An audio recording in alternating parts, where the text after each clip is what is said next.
Monsieur le Président, Excellences, Mesdames et Messieurs, le Mali salue la pertinence du thème de cette session de notre forum, axé sur la relance post-Covid et la pleine mise en œuvre du programme de développement durable à l'horizon 2030. La Covid est l'une des épreuves les plus difficiles et complexes rencontrées depuis des décennies.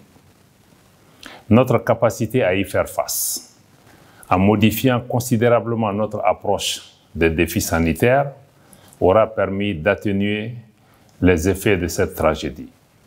À titre national, cette pandémie a fragilisé davantage le système de santé, déjà marqué par des difficultés d'ordre structurel et conjoncturel, et a entraîné un ralentissement dans la majeure partie des secteurs d'activité.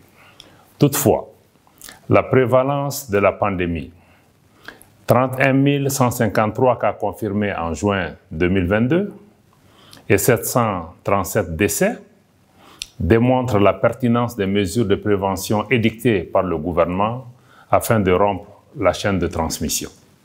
Au moment où nous reprenons progressivement le chemin vers une stabilité sanitaire, je n'oublie pas le lourd tribut en vies humaines ainsi que les sacrifices consentis avant de parvenir à ce résultat, certes encourageant, mais encore fragile. Le Mali se réjouit de sa participation à la présente édition et de présenter son deuxième rapport national volontaire sur la mise en œuvre des objectifs de développement durable. L'engagement du gouvernement, exprimé en 2018, s'est accru malgré la pandémie de la COVID-19 et la crise politico-sécuritaire qui ont impacté négativement les efforts du gouvernement.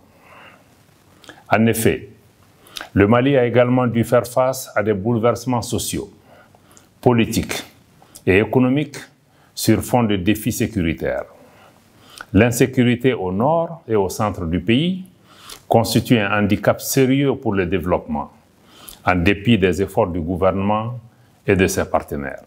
Pour faire face à cette situation, le gouvernement du Mali, sous le leadership du colonel Assimi Goïta, président de la transition, chef de l'État, a pris des mesures politiques, sécuritaires, humanitaires et de développement qui ont permis d'améliorer les conditions de vie des populations.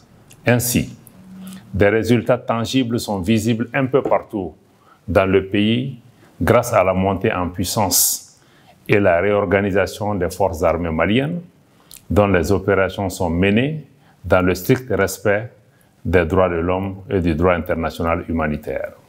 Cependant, la poursuite des attaques terroristes continue d'entraîner des déplacements de population, avec pour conséquence un accroissement des besoins d'assistance humanitaire.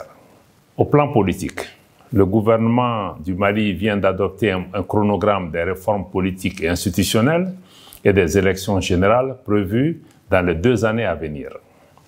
Dans cette perspective, le Mali a adopté sa nouvelle loi électorale qui prévoit, entre autres, la mise en place de l'Agence indépendante de gestion des élections.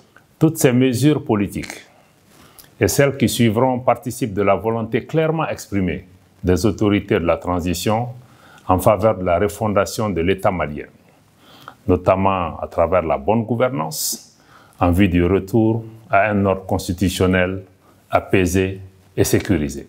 En plus de ces questions sécuritaires, ces réformes politiques et institutionnelles et les élections générales constituent une demande forte des Maliennes et des Maliens. Et le gouvernement s'attelle à combler leurs attentes légitimes. Je suis heureux de la levée le 3 juillet dernier des sanctions économiques et financières de la Communauté économique des États de l'Afrique de l'Ouest, CEDEAO, contre mon pays, le Mali. Et j'invite ici l'ensemble des partenaires du Mali à soutenir le peuple malien dans la conduite de ces chantiers importants pour la stabilité durable de notre pays. Monsieur le Président, Mesdames et Messieurs, le Mali a fait des progrès importants en ce qui concerne les secteurs de l'eau potable et de l'assainissement. Cependant, je dois admettre que l'accès aux services sociaux de base reste en général un défi, surtout dans les domaines de l'éducation et de la santé. Le gouvernement du Mali reste convaincu que l'éradication de la pauvreté et l'amélioration des conditions de vie des populations passent par l'égalité entre les genres et la capture du dividende démographique en faveur de la jeunesse. Pour conclure, je réitère l'engagement du gouvernement du Mali à ne ménager aucun effort pour la réalisation des objectifs de développement durable à l'horizon 2030.